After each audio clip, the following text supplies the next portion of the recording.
Welcome to my channel. Today we're going to be doing a reaction video to the Jubilee debate I was on, which I actually got cut out of.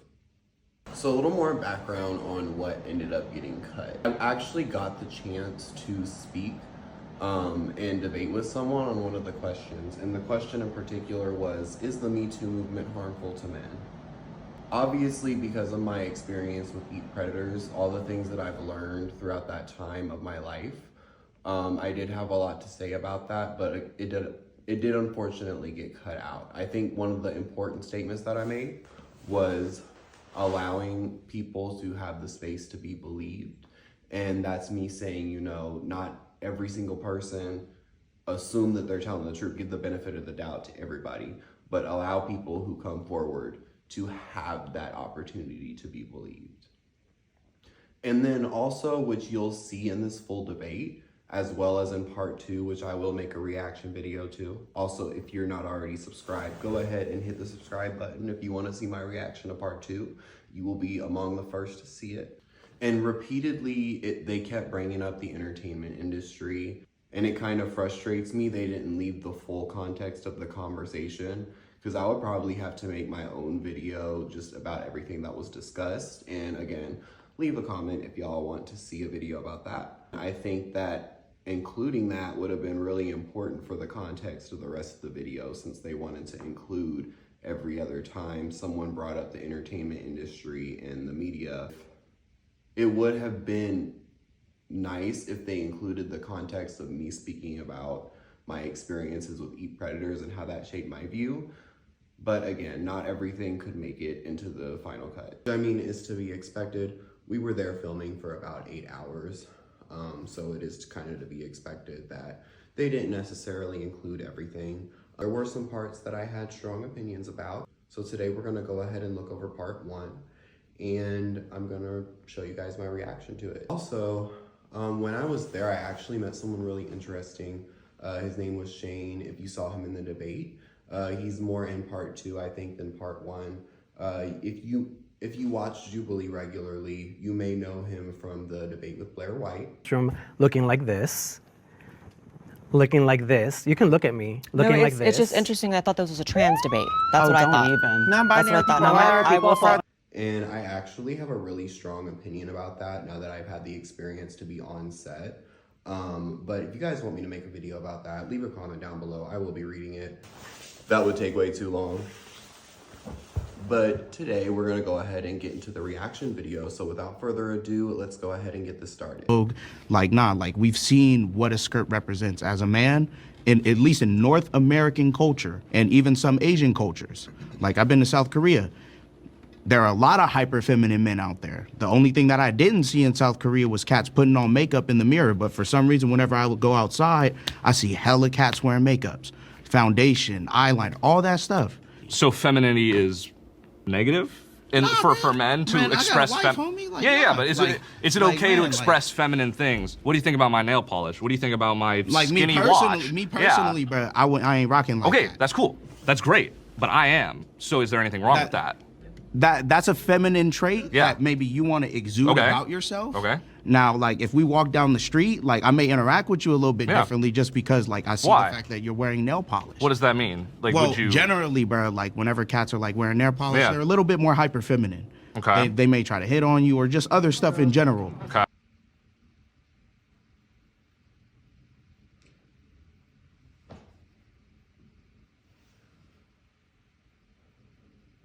I don't know why men think that feminine men are going to hit on them.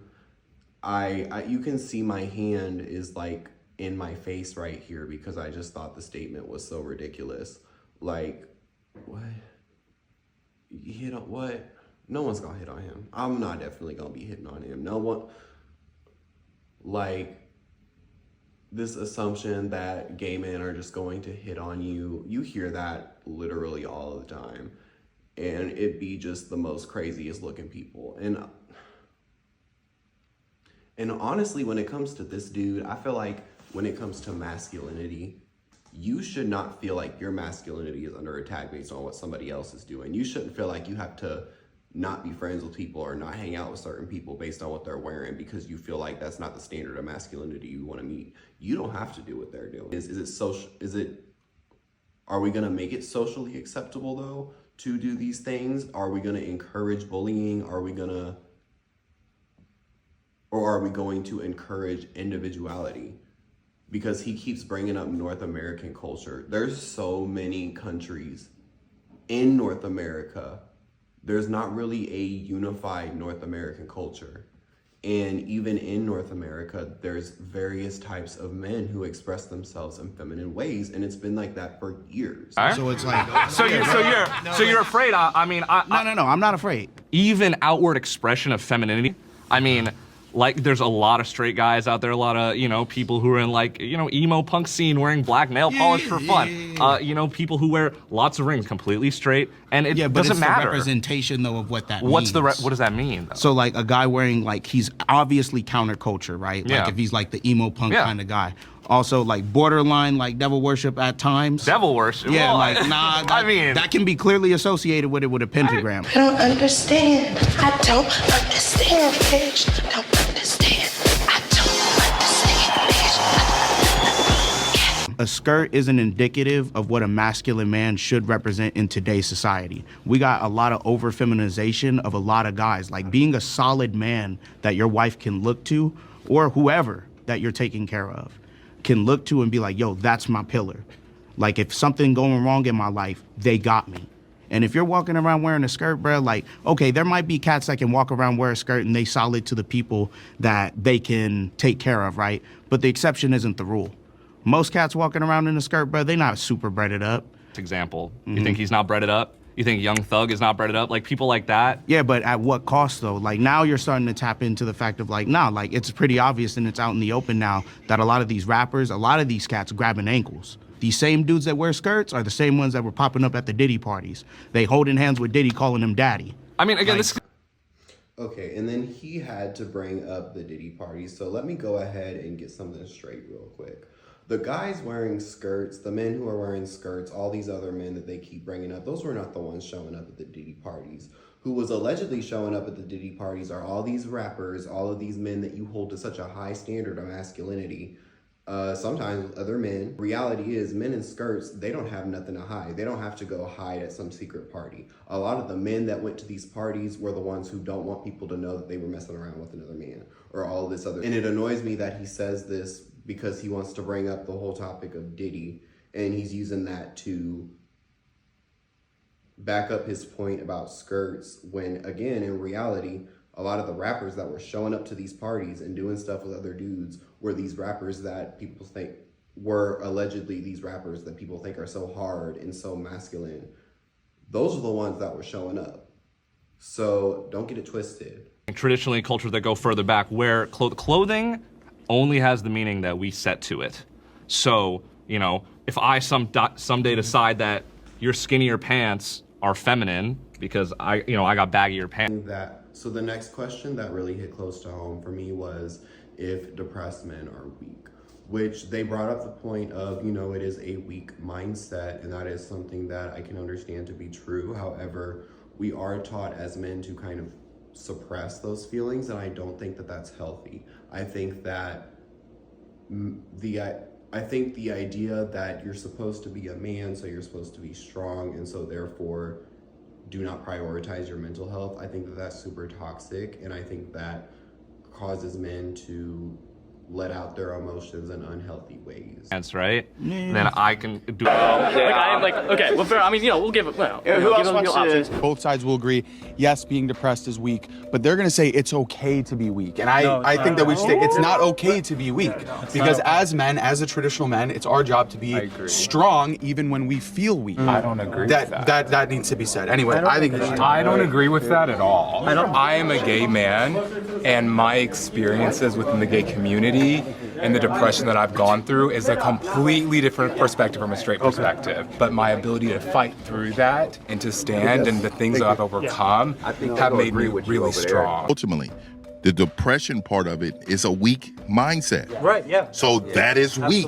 Like when your family member dies, like you definitely have times, but like you shouldn't like label yourself as I'm a depressed person. It's like I'm going through like a sad state right now. Like it's tough times, but you gotta pull through it, and that's what we all agree on. Is that being strong means coming out of that, right? And not like because like killing yourself is the weakest shit to do. It really kind of messed me up when Gibberish said that, because he seemed pretty cool, but him saying that was kind of foul. So I was like, dang, like that's how you feel? Which, I mean, you know, people can have their opinions, whatever, but yeah, it's just saying things like that does not help the problem that we have with men's mental health. Question I have here, the next question that I wanted to go ahead and look over was the question if misandry was more allowed than misogyny.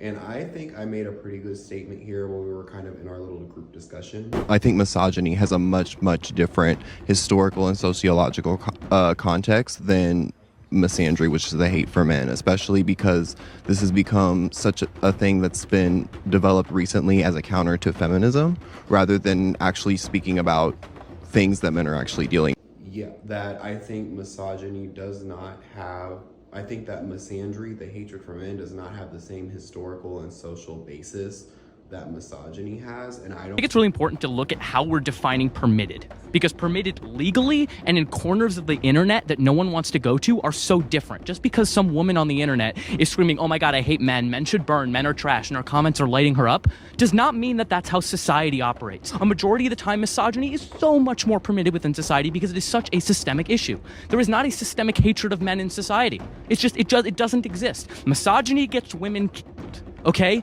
Misandry makes men have little hurt feelings sometimes. We know that misandry is more permissible because have you ever heard of like toxic womanhood? No, but you hear of toxic masculinity. You hear people arguing against just being masculine itself. They treat it like it's a problem, like our very identity and part of who we are is a problem. That never happens with women. It just doesn't. I think masculinity used.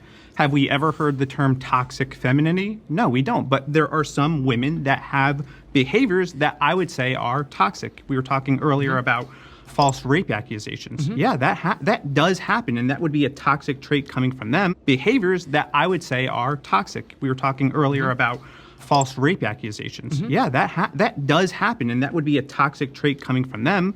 And it's just a lot of the plights of men are often just discounted because they're men. We are told inherently that who we are is toxic. He says, oh, well, why not directly address the issue when we talk about toxic masculinity? But that literally is, when he's saying that, when he's saying addressing toxic masculinity, he's not saying, oh, address toxic men and men are toxic. He's saying toxic masculinity, which is a very specific thing, needs to be addressed as a whole. And it's not something that you need to feel ashamed about.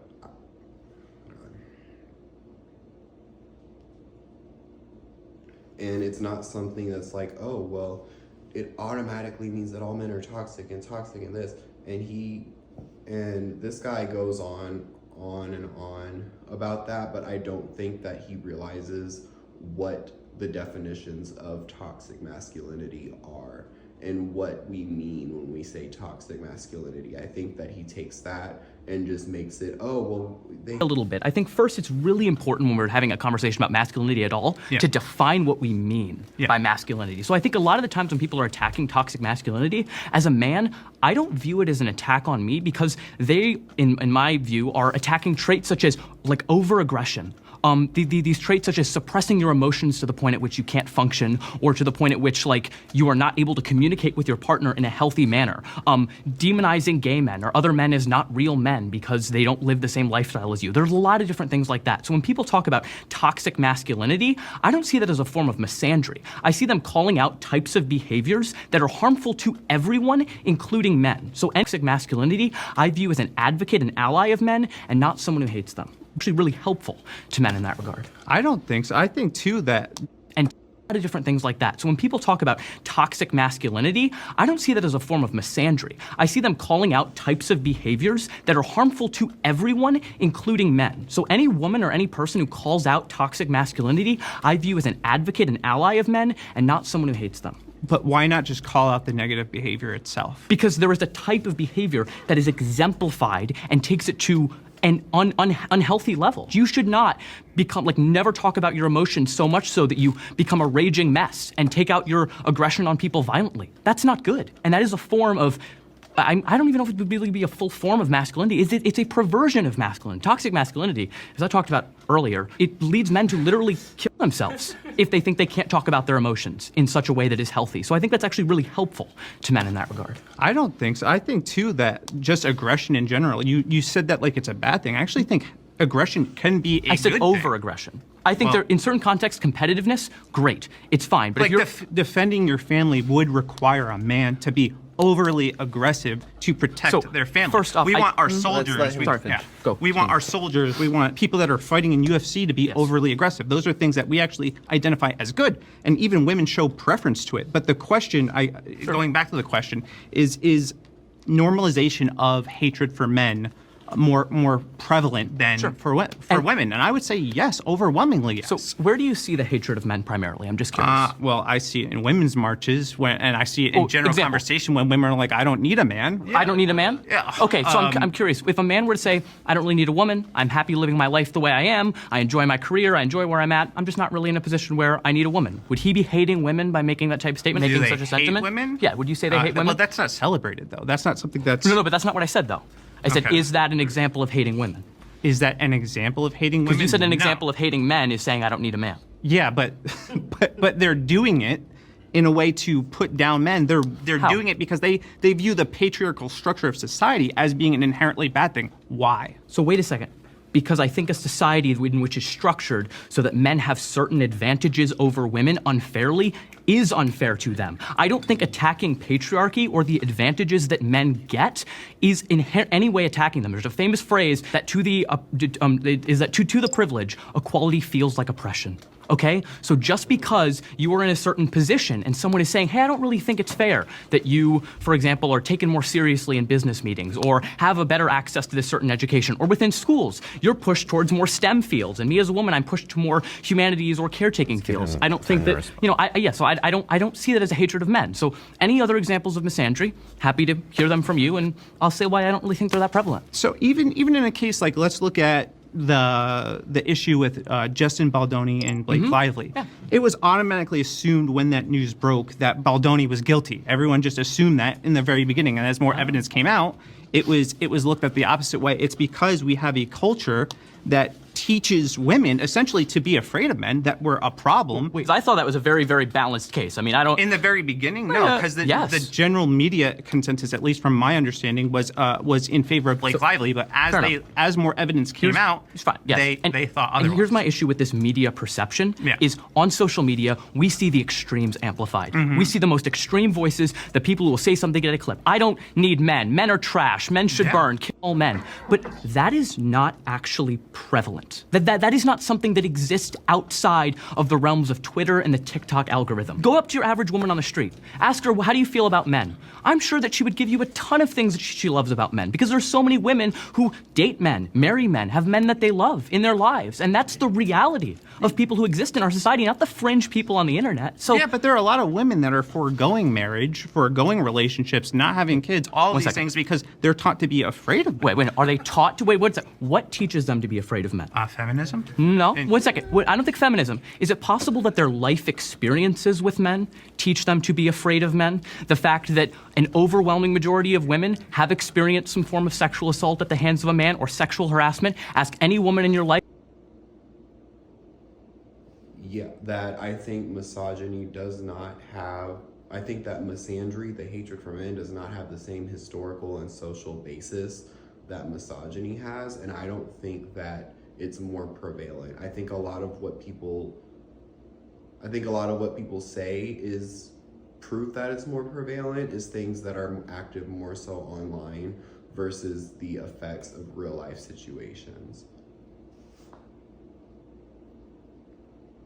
And I think Oliver makes really, really good points throughout this conversation, because he points out the fact that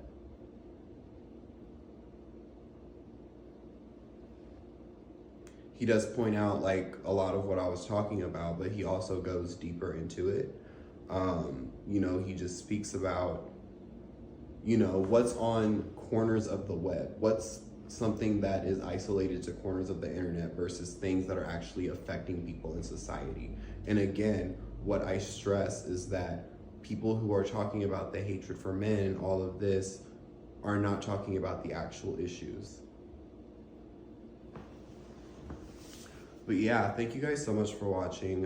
If there's anything you guys, I wanted to keep this video short, just for the sake of, you know, addressing what I wanted to, especially because there's a part 2, which we will be reacting to. So go ahead and hit subscribe if you haven't already, so that you can go ahead and be the first one, so that you can be the first to see that. But yeah, thanks so much again for watching my reaction. I hope you guys enjoyed it. Leave any comments down below if you guys had any opinions, if there's anything you feel like I missed. You know, it was a very long video, so I had to kind of cut it down. But yeah, thanks so much for watching, and I'll see you guys in the next video for